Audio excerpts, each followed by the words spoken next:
अलबेले किस्सों की दास्तां के सिलसिले शुरू हुए, बनके कहानियां कहानियां।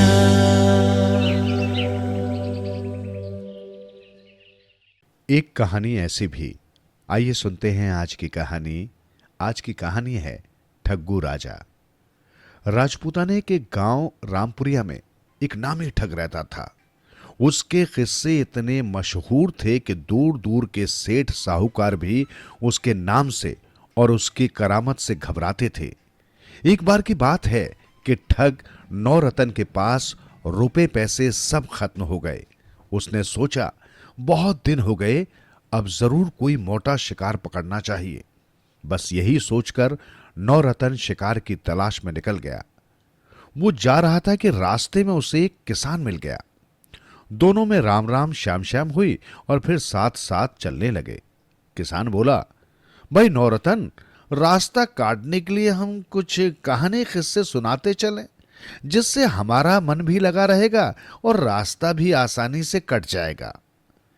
खेमाराम किसान की बात सुनकर नौरतन ठग बोला, जैसी तुम्हारी मर्जी। तभी खेमाराम ने कहा, सुनो, कहानी चाहे जैसी भी हो, झूठी हो बेतुकी हो, लेकिन हम में से कोई भी इसे झूठी नहीं कहेगा। यदि किसी ने इसे झूठ कह दिया तो उसे 1000 रुपए देने पड़ेंगे। ठग नौरतन बोला, मंजूर है, लेकिन सबसे पहले कहानी मैं सुनाऊंगा। खेमाराम बोला, ठीक है, तू ही शुरू कर। नौरतन बोला, एक बार मेरे परदादा जी 50,000 पानी के जहाज लेकर रेत के टीलों पर दौड़ते हुए समुद्र तक जा पहुंचे। खेमाराम गला खगारने लगा, मन ही मन बोला, पानी का जहाज रेगिस्तान में कैसे दौड़ेगा। नौरतन ने रुक कर खेमाराम की तरफ देखा और पूछा, कुछ कहा तुमने? खेमाराम बोला, नहीं नहीं, तुम तो कहानी जारी रखो। नौरतन बोला, मेरे दादाजी ने 7 समुद्र पार कर लिए और वे परदेश में अनमोल हीरे मोतियों का व्यापार करने लगे। खेमाराम बोला, बहुत सही कहानी सुना रहे हो, आगे क्या हुआ? मेरे दादाजी ने खूब धन कमाया और लौटते हुए अपने साथ बहुत सी विचित्र चीजें साथ लेकर आए। उन चीजों में सबसे शानदार चीज थी सोने की पुतली। क्या पूछते हो साहब, उससे जो सवाल पूछो वो हर एक सवाल का जवाब देती थी, और जवाब भी बिल्कुल एकदम सही। नौरतन ने कहा। खेमाराम हां में हां मिलाता रहा। दूर दराज के लोग, यहां तक कि राजे महाराजे भी सोने की पुतली से अपने हालचाल पूछने के लिए आने लगे। एक बार इसी सिलसिले में मेरे परदादा जी के पास तुम्हारे परदादा जी आए। वे दोनों अच्छे मित्र थे। बैठकर आपस में खूब बातें की। फिर तुम्हारे परदादा जी ने पुतली से पूछा, सबसे बुद्धिमान कौन है? पुतली बोली, आप। तुम्हारे परदादा जी ने दूसरा सवाल पूछा, हमारे वंश में तीसरी पीढ़ी में होने वाले लड़के का क्या नाम होगा? पुतली बोली, खेमाराम। तुम्हारे परदादा ने फिर तीसरा सवाल पूछा, खेमाराम कैसा होगा? पुतली बोली, महामूर्ख।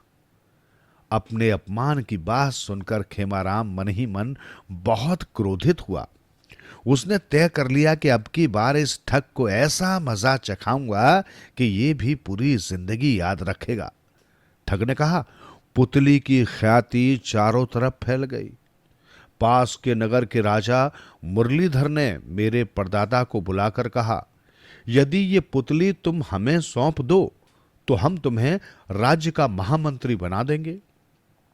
उन्होंने सहर्ष पुतली राजा को सौंप दी और वे राज्य के महामंत्री बन गए। बिल्कुल सही कहा तुमने, खेमाराम बोला। मेरे परदादा ने भी इस बारे में हम सबको बताया था। उन्होंने बताया था कि जब महाराज की सेवा करते करते तुम्हारे परदादा बूढ़े हो गए, तब उन्होंने मेरे परदादा को राज्य का महामंत्री बनाया। मेरे परदादा जी के ठाट बाट ही निराले थे। वे राजपाट में बिल्कुल रुचि नहीं लेते थे। इससे नाराज होकर मेरे परदादा जी को एक पागल हाथी के पिंजरे में फेंकवा दिया। लेकिन साहब, ये तो कमाल हो गया। पागल हाथी ने जैसे ही मेरे परदादा को देखा तो वो झुक झुक कर उनको सलाम करने लगा और अपनी सूंड उठाकर उसने मेरे परदादा को अपनी पीठ पर बैठा लिया। ये देखकर महाराज बहुत खुश हुए। उन्होंने मेरे परदादा को महामंत्री पद का काम करते रहने के लिए निवेदन किया, पर मेरे परदादा को ये काम पसंद नहीं आया और वो ये काम छोड़कर दूसरे देश चले गए। इस यात्रा में मेरे परदादा को बहुत सारी अजूबी चीजें देखने को मिली, जैसे पेड़ पर लटकने वाला एक पैर का आदमी, एक आंख का दैत्य, हरे नीले पीले बंदर। एक दिन रास्ते में चलते हुए अचानक मेरे परदादा के कान के पास एक मच्छर भिनभिनाने लगा। मेरे परदादा बहुत दयालु थे। हम सब उनकी तरह ही हैं। हम आदमी तो क्या, मच्छर भी नहीं मारते। ठग बोला, बिल्कुल सही कह रहे हो। मेरे परदादा ने मच्छर से कहा, भाई मुझे माफ करो, मेरी जान बख्श दो। मच्छर बोला, आप तो इस दुनिया के सबसे शक्तिशाली आदमी हैं। मैंने आप जैसा ताकतवर आदमी अभी तक नहीं देखा है। इतना कहकर मच्छर ने अपना मुंह खोल दिया। मेरे परदादा ने मच्छर के मुंह में देखा तो वहां उन्हें एक बहुत विशाल सुंदर सोने का महल दिखाई दिया। उसके झरोके में एक सुंदर स्त्री बैठी हुई थी। इतनी सुंदर स्त्री दुनिया ने आज तक नहीं देखी थी। तभी मेरे दादाजी की निगाह उस स्त्री के पीछे खड़े हुए एक आदमी पर जा टिकी। वो आदमी राजकुमारी पर हमला करने की फिराक में था। वे तुरंत मच्छर के मुंह में कूद पड़े और उसके पेट में जा घुसे। वहां इतना घुप अंधेरा था कि कुछ सुझाई नहीं दे रहा था। मेरे दादाजी ने हाथ में पहन रखी हीरे की अंगूठी को टटोल कर ऊपर किया तो चारों तरफ उजाला हो गया। फिर मेरे परदादा राजकुमारी के महल तक जा पहुंचे और उन्होंने पीछे खड़े हुए आदमी पर जाकर तेजी से हमला किया और उसके मुंह पर खूब मुक्के मारे। वो आदमी जमीन पर जा गिरा। मेरे परदादा ने उसे पकड़कर खड़ा किया और फिर बाहर रोशनी में लाकर देखा तो वो व्यक्ति हाथ जोड़कर गिड़गिड़ाते हुए जान की भीख मांगने लगा। नजदीक जाकर मेरे परदादा को समझ में आ गया कि ये आदमी कोई और नहीं, तुम्हारे ही परदादा हैं। मेरे परदादा ने हंसते हुए उनको जाने दिया। फिर उन्होंने राजकुमारी से शादी कर ली और वही महल में रहने लगे। उसी महल में मेरे पिताजी का और मेरा जन्म हुआ। मेरे पिताजी ने तुम्हारे पिता को अपना चाकर बनाकर रख लिया। तुम्हारे पिताजी दिन रात चौकीदारी करते थे। एक रात बहुत जोर के उबलते हुए पानी की बरसात हुई। उस बरसात में हमारे सारे महल पिघल गए और हम सब भी उबलते जलते समुद्र में जा गिरे।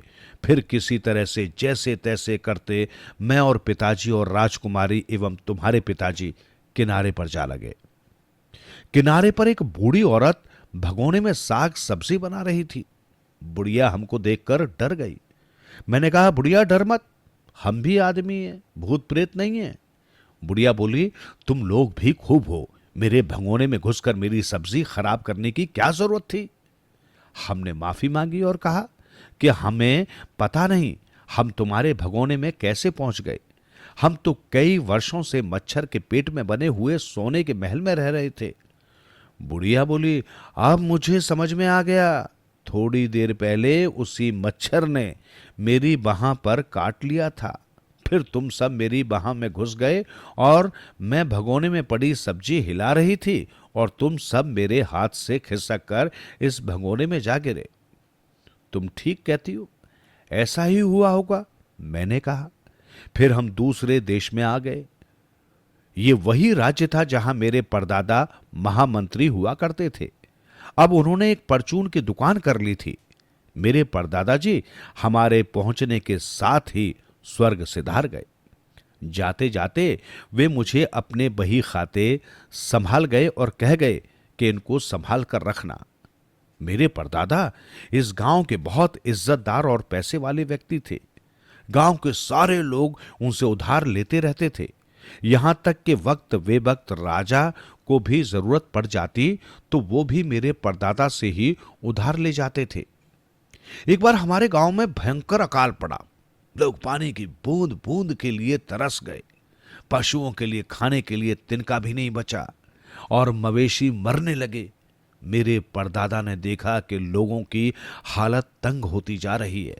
उन्होंने गांव के लोगों की पंचायत बुलाई और कहा, भाइयों, अगर हमने जल्दी कोई उपाय नहीं किया तो हम सबका जीवन कष्ट में पड़ जाएगा।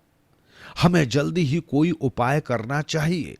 वे बोले, मैं अकेला ही सारी जमीन सरसब्ज और हरी भरी कर दूंगा।